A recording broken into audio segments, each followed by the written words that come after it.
Good evening, visitors. Welcome to the Australian War Memorial's Last Post ceremony. My name is Holly Pritchard, and joining us today from the Royal Australian Air Force is Officer Cadet Chloe Familton. We welcome the veterans who have served, those that are still serving, and the families that love and support them. The live stream of this ceremony is made possible by the Returned and Services League of Australia and the RSL and Services Clubs Association. We welcome members who are watching the broadcast of this ceremony across Australia.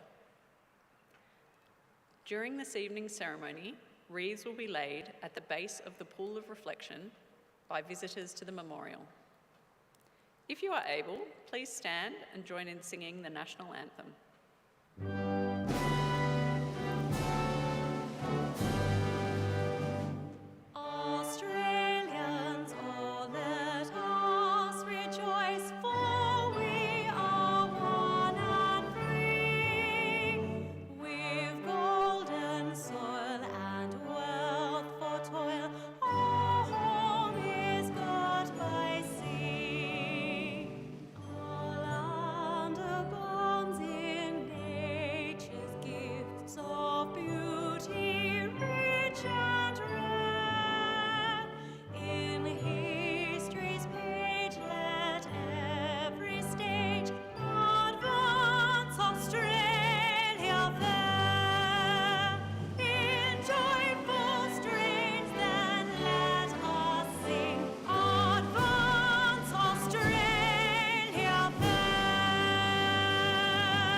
The Australian War Memorial was the vision of Charles Bean, Australia's First World War official historian.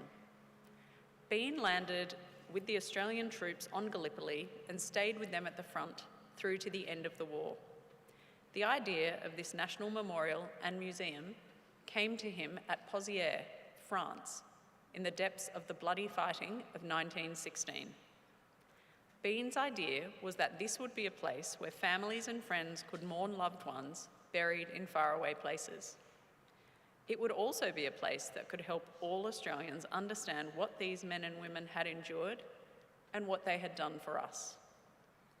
Bean's vision, to which we remain true, is best expressed as inscribed in the entrance to the memorial's galleries. Here is their spirit, in the heart of the land they loved.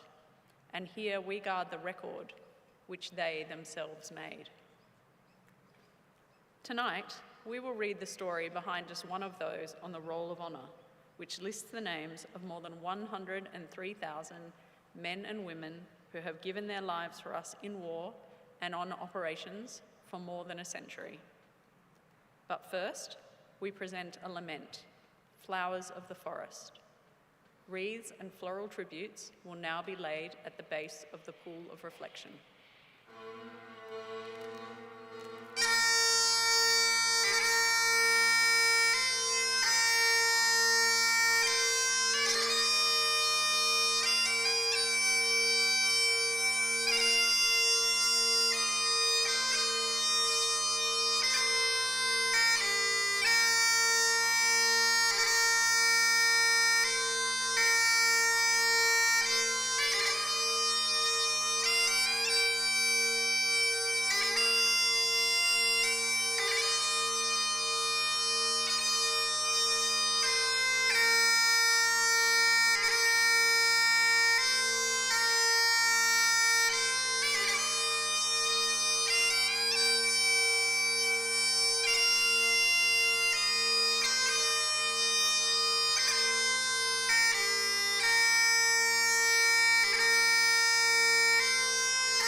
Today, we remember and pay tribute to Gunner Alan John Goad.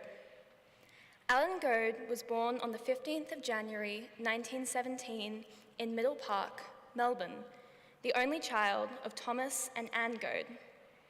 Little else is known of his early life, except that he married Clarice McMaster in 1936. The couple were living in Port Melbourne when Allen joined up on the 11th of July, 1940. After a short period of training, Gunner Goad was posted to the 3rd Anti-Aircraft Regiment, then forming at Werribee. On the 29th of December, they embarked for overseas aboard Mauretania, and at Colombo, they transshipped to HMT Devonshire. After sailing through the Suez Canal, the men disembarked at Haifa in Palestine on the 31st of January, 1941. The 3rd Light Anti-Aircraft Regiment was initially stationed near Gaza. On the 5th of February, they were visited by Prime Minister Menzies. Sergeant Hugh Hill said that after being made to stand for 2 hours lining the road, the boys were wild. Next day, one of the regiment's 3 batteries, the 8th, was sent to Tobruk to aid in the besieged garrison's defense. In early April, the Allied Expeditionary Force arrived in Greece.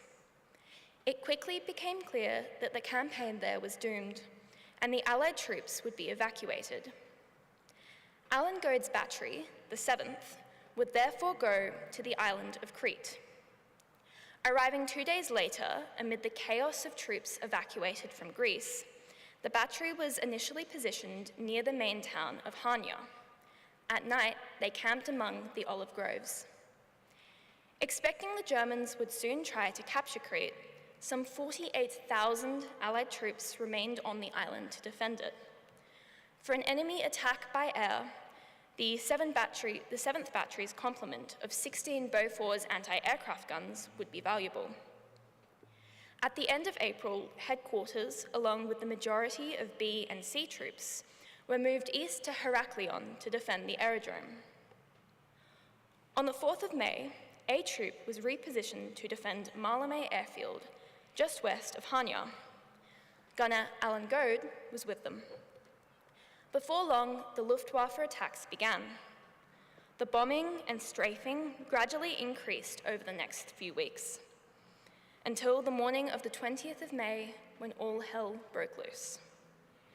Beginning just before 7 a.m., each anti-aircraft gun was attacked by multiple dive bombers. Then came the gliders, bringing in paratroops. Landing to the west of the Tavronitis River, the enemy glider troops immediately sought cover in the dry riverbed. Their mission was vital: to seize control of a bridge, then capture the adjacent Malame airfield, to bring in more troops. Their troops had already suffered heavy casualties, but their officers rallied a group of survivors for the assault. A fierce battle took place on the airfield's western end as they stormed the positions held by New Zealand infantrymen. The Germans were hurling grenades into the main trench near the Bofors gun manned by New Zealanders. The Australian anti-aircraft gunners, including Alan Goad, joined the fight, but they were soon overwhelmed. Their position was taken, and all but one were killed. With the airfield captured, Crete was lost. The 7th Battery had suffered heavily. Only 71 men got away. Nearly 200 had become casualties. 50 were dead. The rest were in hiding on Crete or taken prisoner. It's most likely that Alan Goad died in the fighting at Malame Airfield on the 20th of May. He was 24 years old. Alan Goad's body was not recovered from the battlefield, so he's commemorated on the memorial at Phaleron War Cemetery in Athens. His name is also listed on the Roll of Honour on my left, among almost 40,000 Australians who died while serving in the Second World War. His photograph is displayed today beside the pool of reflection. This is but one of the many stories of service and sacrifice told here at the Australian War Memorial.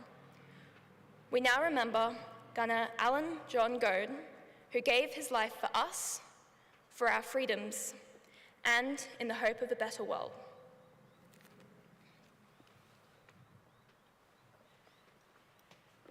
Please stand for the reading of the Ode and the sounding of the last post.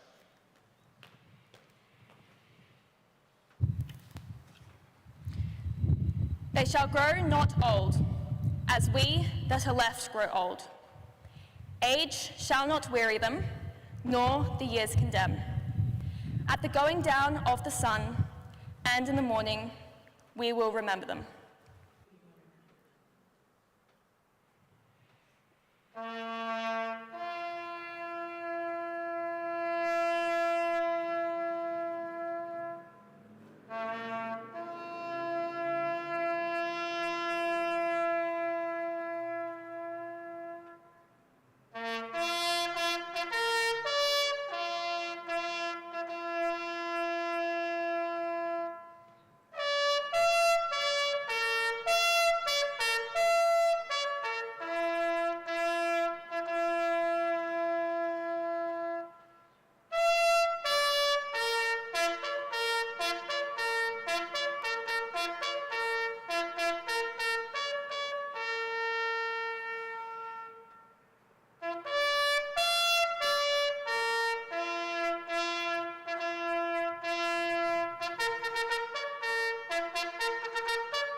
Lest we forget.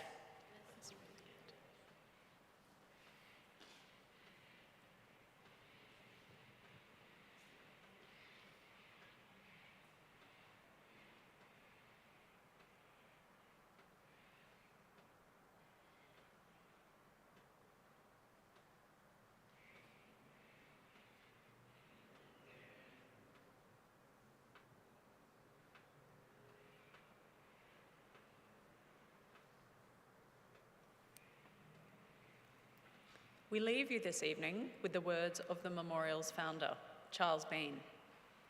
Many a man lying out there at Pozières or in the low scrub at Gallipoli with his poor, tired senses barely working through the fever of his brain has thought in his last moments, well, it's over. But in Australia, they will be proud of this. Ladies and gentlemen, girls and boys, that concludes the last post ceremony. On behalf of the director, staff, and volunteers, thank you for visiting the Australian War Memorial today. We wish you all a very pleasant evening.